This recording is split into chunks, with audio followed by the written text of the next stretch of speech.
Welcome to the inner code. This space isn't for noise. It's not for trends or for chasing approval. This is a place where silence speaks louder than words, where we dismantle the surface to see what's real underneath.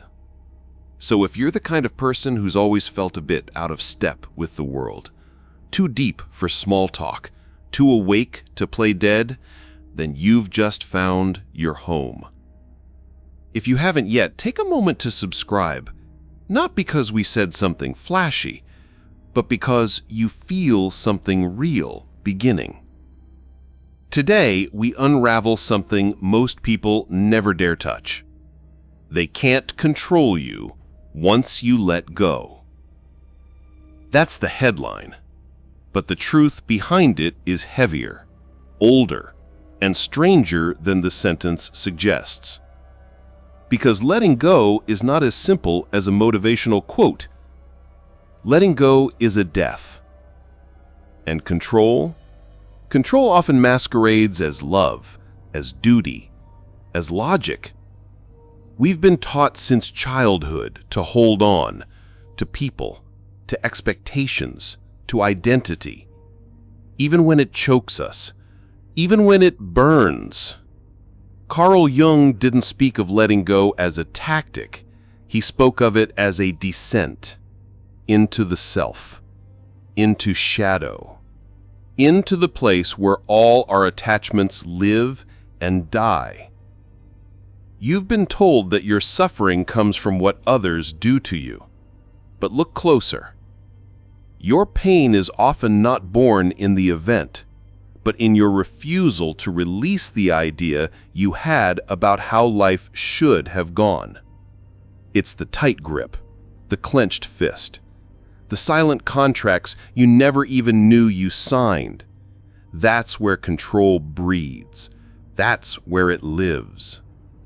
And what's wild is, most of the time, the person trying to control you doesn't even know they're doing it.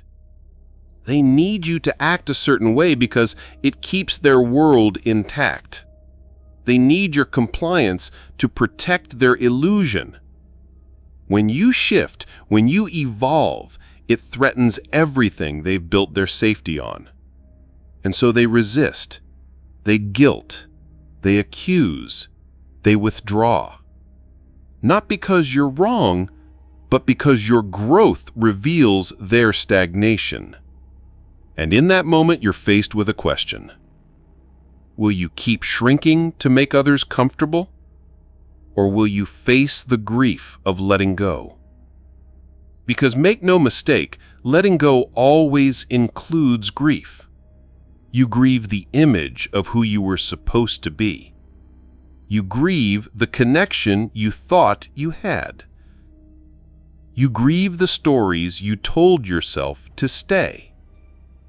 But on the other side of that grief is something unshakable, something sovereign, something silent not because it's afraid, but because it no longer needs to explain itself. Letting go is not abandonment. It's not rebellion. It's alignment. It's choosing to no longer carry what was never yours. It's returning to your center without asking for permission.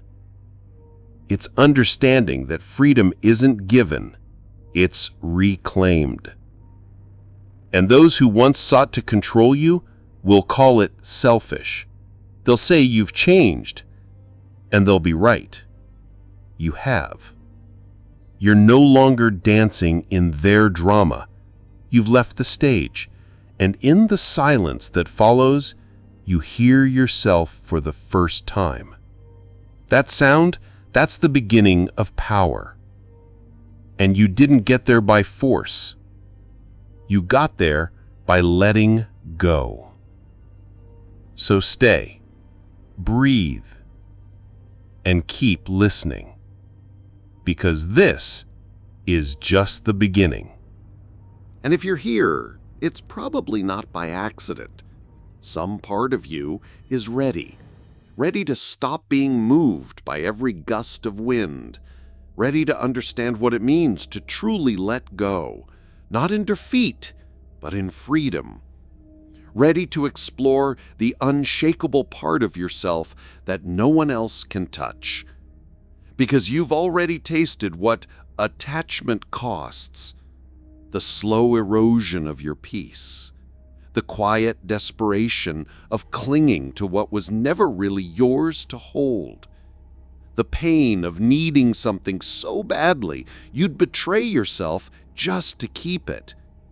And maybe you've already begun to notice that the more you try to control, the more things fall apart. Carl Jung understood this. He believed that everything we are attached to, every fixation, obsession, every identity we refuse to surrender, is a shadow in disguise.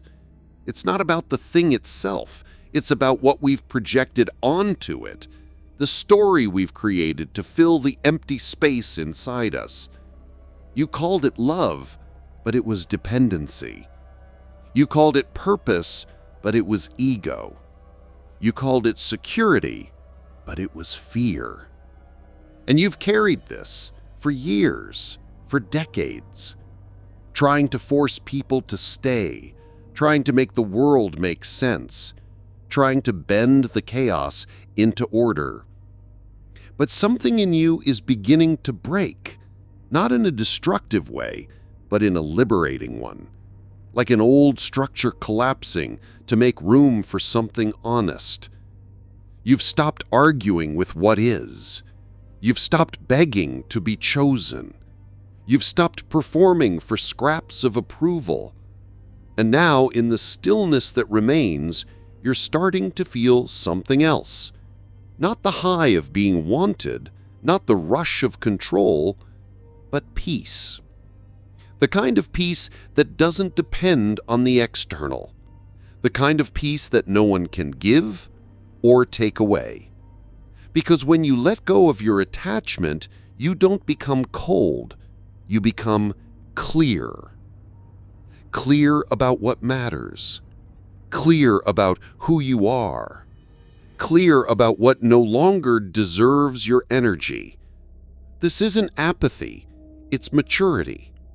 This isn't bitterness, it's wisdom. This isn't numbness, it's groundedness. You were never meant to be thrown around by other people's moods, their approval, their opinions of you. You were never meant to tie your worth to their attention. You were never meant to live like a hostage to someone else's inconsistency. And now you're learning that the greatest strength isn't to dominate, it's to detach. Not because you don't care, but because you care enough not to be destroyed. You can hold space without holding on. You can love without losing yourself. You can show up without needing anything in return. That is real power. That is what it means to be unshakable. And when you taste it, truly taste it, you won't go back. You won't beg. You won't chase. You won't explain yourself to people who are committed to misunderstanding you. You will walk away, not because you're angry, but because you're finally at peace. And this peace, it's not loud, it's not showy, it's not dramatic. It's quiet, still, rooted. And when you stand in it, nothing outside of you can touch it. Not rejection, not abandonment, not chaos. You become the calm inside the storm, the lighthouse in the fog, the mountain that does not move, and everything changes. You begin to realize it slowly, almost like the way you come out of a dream you didn't know you were having. One by one, the illusions peel away. The promises you made to others out of fear, the obligations you took on to avoid rejection, the way you've tiptoed around your own truth to preserve someone else's comfort, all of it begins to fracture. not because you want chaos, but because you're finally choosing clarity. And clarity comes with a price. Letting go is rarely an act of triumph. It's not loud. It doesn't feel like power. It often looks like surrender, like you're giving up. And in a way, you are, but not in the way they think. You're giving up the version of yourself that was never really you to begin with. Carl Jung called it the process of individuation, the peeling back of the false self, the ego's armor, until what remains is not a performance, but a presence. You're not detaching from others because you're cold. You're detaching because you've begun to see how entangled you've become in their projections, their needs, their definitions of who you should be. You're not angry anymore. You're not even hurt in the way you used to be. You're simply done. There's a peace in that, a stillness, and it unsettles people because you no longer react. You no longer try to explain yourself. You no longer play roles. They'll call you selfish. They'll say you've changed, and you have. You've grown tired of bleeding in places where no one was willing to bandage you. You've grown tired of watering relationships that only knew how to take. You've grown tired of convincing others that you're worthy of staying. Because now, you know. You don't have to convince anyone. Your value doesn't need defending. You've spent too long in emotional negotiations that always left you bankrupt. You've handed out discounts on your presence. You've been generous with your energy to those who are stingy with their respect. And somewhere along the line, something inside you broke, but not in the tragic way. It was the good kind of breaking, the kind that shatters illusions and makes space for truth. You stopped looking at silence as punishment. You stopped seeing solitude as failure. You stopped equating attachment with love. Because now you've seen what love isn't. You've tasted the poison of manipulation disguised as concern. You felt the coldness of a room where no one sees you, no matter how loud your presence was. You faced the ghost of your own abandonment, and you didn't flinch. That's what scares them. Not your strength, but your healing. Because when you heal, you become unpredictable, uncontrollable. They don't know which buttons to press anymore because you've disconnected the panel. You're not easily provoked, not easily impressed, not easily swayed. Your silence now speaks volumes. Your stillness is not apathy, it's sovereignty. You're not chasing anymore, not love, not approval, not belonging. Because you've learned you are the home you were searching for. And here's the secret no one tells you. When you stop being available for everything, you become available for the right things.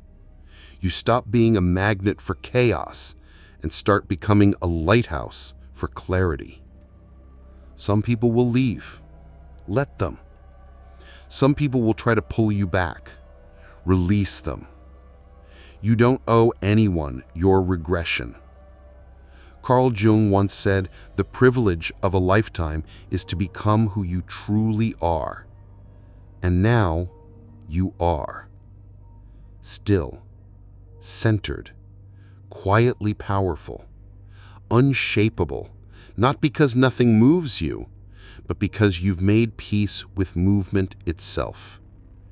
You no longer need to cling. You no longer need to please. You no longer need to explain the choices your soul understands. This is your revolution.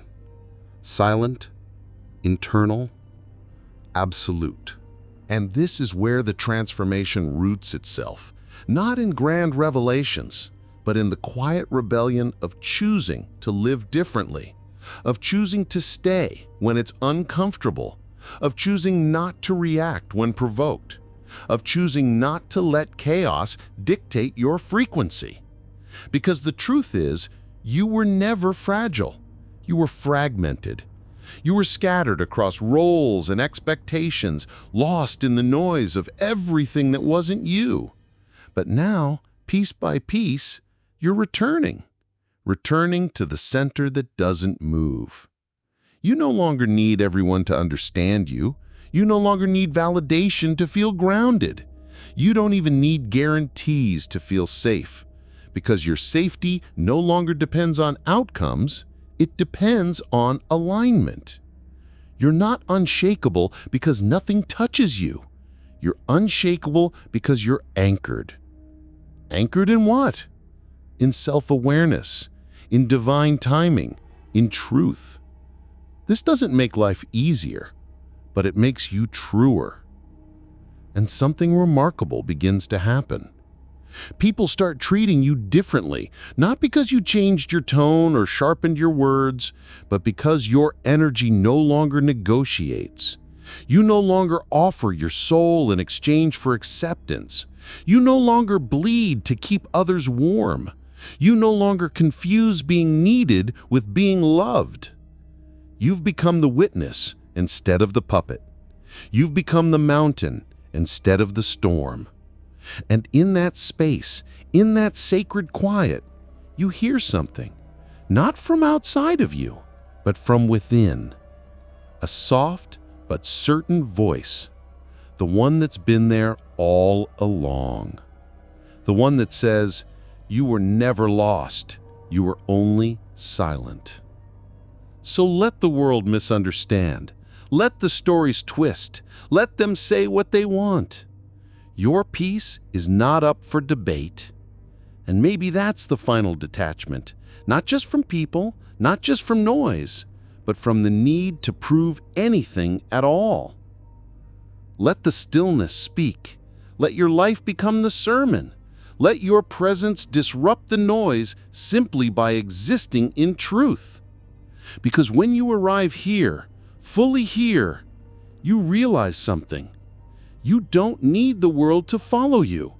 You just need to stop abandoning yourself. And if you felt this, if something inside you whispered through this narration and you recognized a part of yourself in these words, then this space was made for you. This is the inner code. And if you've made it this far, that means you're not just listening, you're remembering. So I'll ask you, not with urgency, but with quiet intention. Subscribe. Not because you need another video, but because you found a place where your truth is welcome, where silence speaks, where healing begins without performance, where your journey is finally seen. Join us, because your soul was never the problem, only forgotten. And now you remember.